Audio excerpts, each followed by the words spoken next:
La scène ne colle pas avec les images d'Épinal des révolutions arabes, des Libyens s'attaquant aux Américains dans le fief du nouveau pouvoir à Benghazi.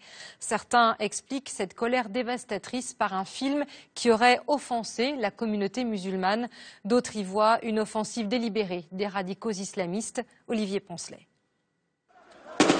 L'Amérique est attaquée et la date, le 11 septembre, n'est certainement pas un hasard. Parmi les 4 personnes tuées la nuit dernière, l'ambassadeur en personne, pourtant très proche des révolutionnaires libyens, Christopher Stevens, se passionnait pour la culture et l'histoire du monde arabe. Les États-Unis condamnent, dans les termes les plus forts, cette attaque scandaleuse et choquante. Nous allons travailler avec le gouvernement libyen pour traîner devant la justice les assassins qui ont tué les nôtres. Ces assassins sont connus en Libye.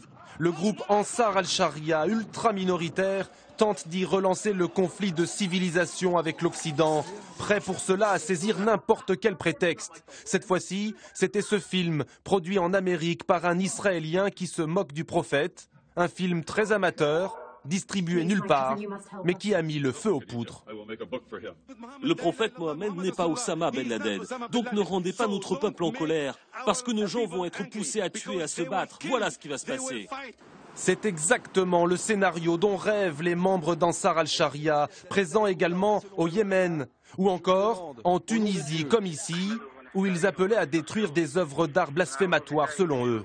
En réalité, l'objectif de Ansar Sharia et d'autres groupes, c'était essentiellement de pousser l'administration américaine, et notamment l'Occident, de le pousser vers une logique extrême, radicale, un peu de revenir, d'avoir une sorte de néoconservateurs américains face à ces néo-fondamentalistes musulmans, un peu ce que l'on a connu sous l'administration Bush 1 et 2, avec cette confrontation très dure entre des durs qui se veulent vraiment des durs parmi les durs.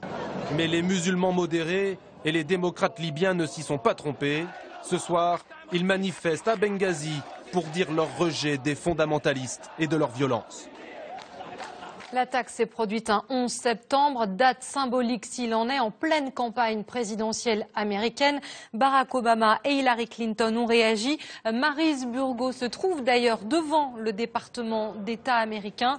Bonsoir Maryse, le gouvernement américain et l'opinion publique choqués ce soir. Oui, ici, vous le disiez, au département d'État où je me trouve, la disparition de ce diplomate et de 3 autres Américains a provoqué une onde de choc. Ici, c'est l'équivalent de notre ministère des Affaires étrangères. Ce diplomate appartient donc à cette grande et prestigieuse maison. Sa disparition, qu'elle soit liée ou non au film, a provoqué dans ses couloirs, mais aussi dans l'opinion, un immense sentiment de dégoût. Pourquoi? Parce que ce diplomate s'est battu pour la Libye, il a soutenu les rebelles contre le régime de Kadhafi. Sa disparition, quelles que soient les circonstances, quels que soient les commanditaires, est vécue comme une forme d'ingratitude. Alors bien sûr, cette affaire replace la politique étrangère au cœur de la campagne électorale américaine. Le conservateur Romney accuse Barack Obama de ne pas avoir été assez ferme dans sa condamnation. Ce n'est pas tout à fait vrai, mais vous savez, à 8 semaines des élections, tous les coups sont permis. Analyse à Washington signée Maryse Burgo.